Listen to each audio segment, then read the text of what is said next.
Welcome to the new cavalry. We will ride into battle, and this will be our horse. Fly into hostile territory, outnumbered 10,000 miles from home. They want to fly with you for some reason. I guess it's because they think you're the best. I'm supposed to have a choice in all this. You sure don't.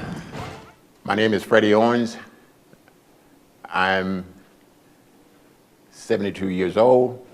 I was a part of the forces that was in the Adirang Valley in November of 1965.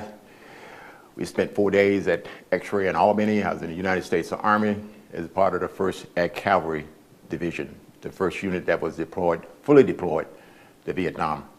The Adirang battle, as I said, covered 4 days. The campaign itself covered 41 days from the 19th of October up through I think the 25th of November. During that time, in 4 days of battle, I was wounded at Albany. The first 3 days I spent at X-Ray. At X-Ray, we lost 79 guys, and at Albany, we lost 179 guys at the ambush site the morning of the 17th, where I was wounded. It's been told that this battle was the battle that changed the war itself. The first 2 days, now I walked in on the second day because my company, A Company, 1st to the 5th, we're the only company who knew where X-Ray was outside of where Colonel Moore was at that time when he went out for observation.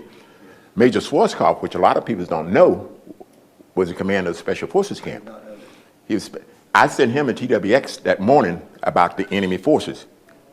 Colonel Moore didn't get it. And when they said he was going into X-Ray, I said, what stupid fool is going into X-Ray? Well. And yeah, they was outnumbered. They was outnumbered 12-1. The morning that Monday morning, I walked in with part of the relief column that came in that Monday morning. When he did Broken Arrow that morning, the north side of the defense, where his CP was, it was about 35-1. And all you saw was the Sky Raiders that came in. You saw about 10 deep of the NVA. And as the Sky Raiders came and you looked through your scope again, you didn't see nobody. So my role was there as a squad leader. As a squad leader, I carried guys from Fort Benning that I put through basic and AIT. And of those individuals that were killed there in the Adirang, of the 439, I knew 331 of them. And it's tough coming back, trying to talk to wives and kids and tell them that their loved ones won't be coming home, which they already knew, but it was just one of those things that I took upon myself.